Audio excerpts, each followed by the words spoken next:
สบายดีพ่อแม่พี่น้องทุกคนมื้อนี้วันเสาร์วันอาทิตย์บ่มีหยังหลายออกมายามเบิ่งทุ่งไร่ทุ่งนาเบิ่งสภาพทุ่งนามื้อนี้ปีนี้ก็ข้าวเขียวงามอมทุ่มอยู่สิได้รับผลดีอยู่เนาะปีนี้ทุ่งนาไม้นี่ตะกี้ทุ่งนาไม้ขึ้นกับเมืองสระบุรีแต่ก่อนนี่บ่มีน้ำเมืองเฮ็ดนาฟ้าเอิ้นว่านาฟ้านาฝนพี่น้องถ้าว่ามีฝนก็ได้เฮ็ดปีใดถ้าว่าฟ้าแล้งบ่มีฝนนี่ผลปลูกก็บ่ได้หลายปัจจุบันนี้ถือว่าสะดวกสบายเฮ็ดนา2ฤดูเพราะว่าเพิ่นมีสลับประทานนะมีอ่างเก็บน้ำใหญ่เด้อยู่สระบุรีอ่างเก็บน้ำใหญ่แล้วน้ำอ่างเก็บน้ำเตียนใหญ่ขนาดปล่อยน้ำไปหลายเฮกตาร์ทั่วเมืองสระบุรีนี่ทุ่งนาแถวนี้ถือว่าสะดวกสบายเฮ็ดนาได้2ฤดูปีนี้ก็คือสิได้หลายเข้าเพราะฝนตกมาตลอดมันนี่ก็เป็นวันอาทิตย์เลย ข้าพเจ้าจะให้พี่น้องได้เบิ่งคำพูดชีวิตมันนี่ข้าพเจ้าจะไปใส่เบ็ดพี่น้องใส่เบ็ดอยู่ทุ่งนานี่แหละเพื่อจะหาปูหาปลา ตามภาษาพี่น้องชนบทปลามันสิมีบ่ยามนี้ต้นสวยนี่มันสิกินเบ็ดบ่เนาะสลามันอาจจะมีปลาเข็งปลาหินน้อยปลาคอลายได้หน้านี่ปลาคอลายพอน้ำมันไหลมาแต่อ่างแบบบ่มีหยังกั้นเลยมันลวงมาเลยมันจะมีปลาไหลลงมาตรงนานี่หลายพี่น้องอยากให้ทุกคนไปเบิ่งไอ้นกจะไปใส่เบ็ดเนาะยามเบ็ดอยู่ทุ่งนาพร้อมกับพี่น้องครอบครัวเบิ่งว่ามื้อนี้สิได้ปลาบ่จะได้ปลามาต้มส้มบ่ ไปเบิ่งกันวิธีเพิ่นเอาเนื้อใส่เบ็ด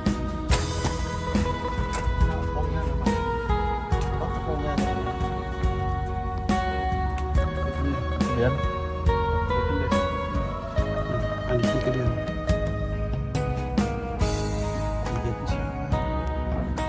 เหลืองสูตรตัวเดียวพอแล้วนิก หลายโพด ตายแต่เฮานี่เด็ดครึ่งซะบางอันน่ะทุกพอเมียว่าถ้าก็บ่พอ ใส่2ตัวเลย ทุกพอเพิ่นว่าเนี่ยบ่พอเลยเนาะ มันเดียวนะเห็น จะปักจนสุดจนปักกระนาแล้วเนาะจนนั้นนะพอแล้วจังไปแล้วนะ บ่รู้ลงเด้อ ย้ายไปตามทุ่งนา เนี่ยน่ะ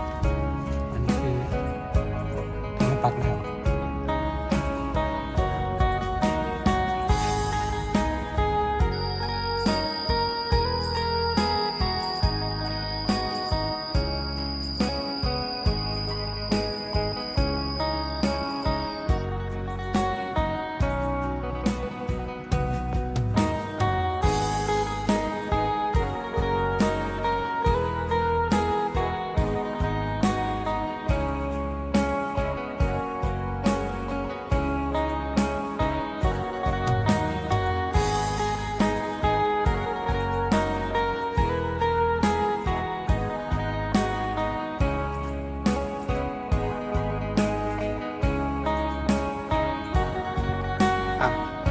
มาเบิ่งอันนี้กันจ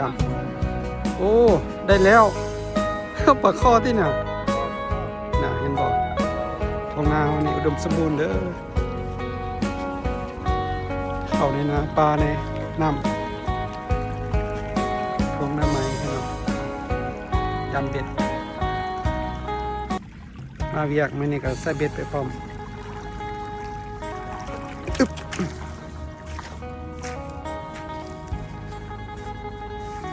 เขากำลังขึ้นแล้วมันกินปะ ปลาเหงื่อมันร้อนหมดเนาะปลาน้อยมันแหบ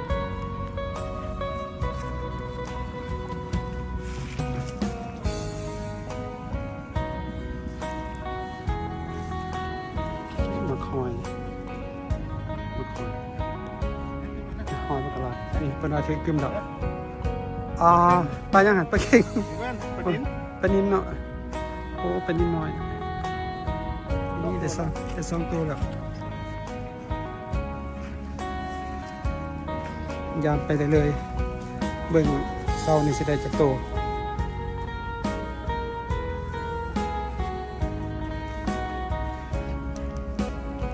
เขากำลังเขียวท้องน้ำไหมมันนี่มาตัดงานะคันนาเนาะมันหกโพดก็เลยใส่เบ็ดไปนำ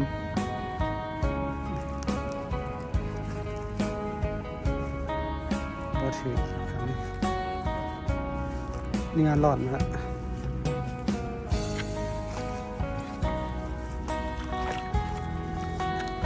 อุดมสมบูรณ์พี่น้องบ้านเฮานี่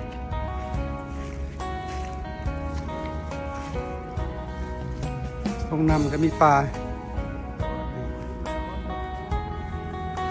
คันกลางเว้นด้วยนี่เอาบ่ได้ใส่กลางคืนเนาะใส่ปักตอนกลางเว้นมันยังมากิน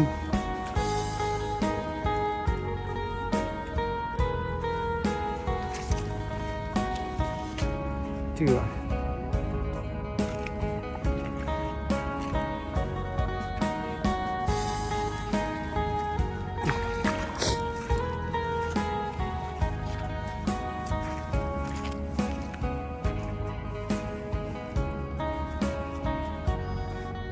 บ่หมดติ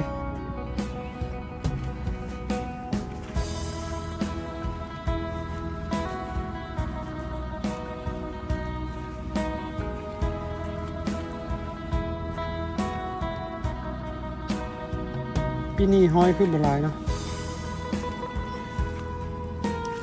หรือว่ามันบ่ทันมาว่ะห้อยปีกายนี่หลายแท้ว่ะ เขาเป็น เล่นมองลับบัดนี้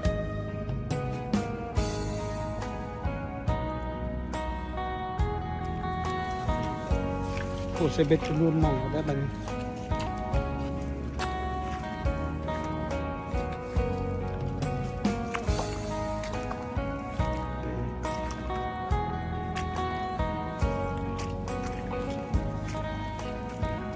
สิพอต้มสมบ่เด้เสา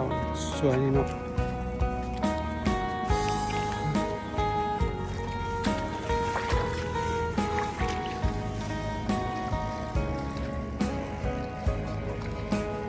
เบิ่งวิวธรรมศาสตร์สยามบุรี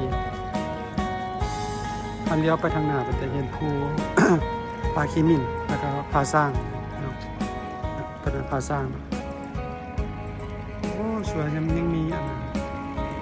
น้ำหมอกปกคลุมอยู่เนาะบ่ได้ถึงเต็มดอกสิเอ้าดึงขึ้นมาบักดู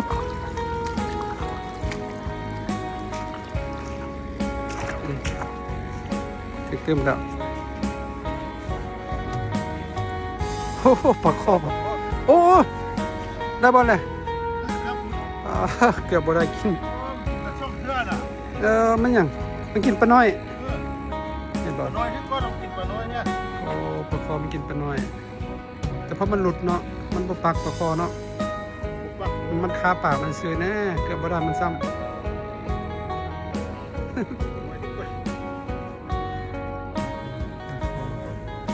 ปลาน้อยก็ได้ปลาใหญ่ก็ได้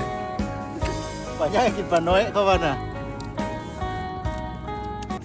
ได้3ตัวแล้ว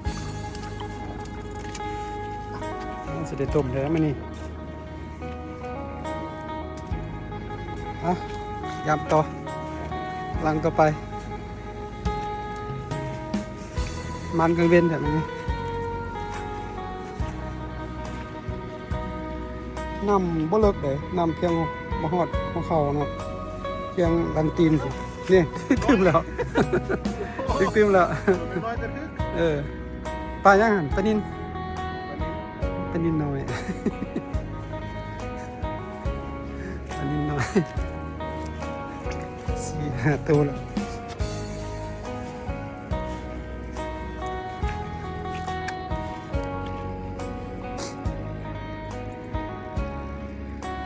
เสียอมทุ่มเลยพี่น้องท้องนาเนี่ยโอ้ยงามเลยเป็นท้องนาใหญ่ที่สุดของเมืองสยามบุรีเนาะท้องนาที่นี่แหละเรียกสามเมืองสยามบุรีโอเขาโอของเมืองของสามเมืองแท้ๆแต่ละทงน้ำใหม่พี่น้องแต่ก่อนทงนาจะมีแต่บ่มีน้ำเมืองเข้ามาเนาะเฮ็ดตามอันน่ะฤดูของมันทำมีฝนก็ได้เฮ็ดนาเนาะแต่ปัจจุบันนี้มันมีอ่างเก็บน้ำใหญ่อยู่น้ำเตียนเด้เพิ่นได้เฮ็ดเมืองสำหรับประทานให้กับทุ่งนาตัวนี้ถือว่าอุดมสมบูรณ์หลายเฮ็ดได้2ฤดูเนาะเฮ็ดได้2ฤดู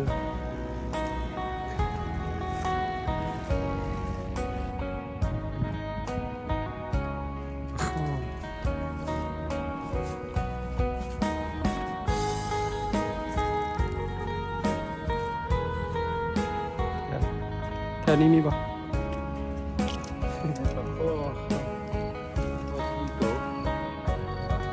ขอนิดน้อย น้อยข้าม เจ็ดตัวจะน้อย ชุดเก็บตัว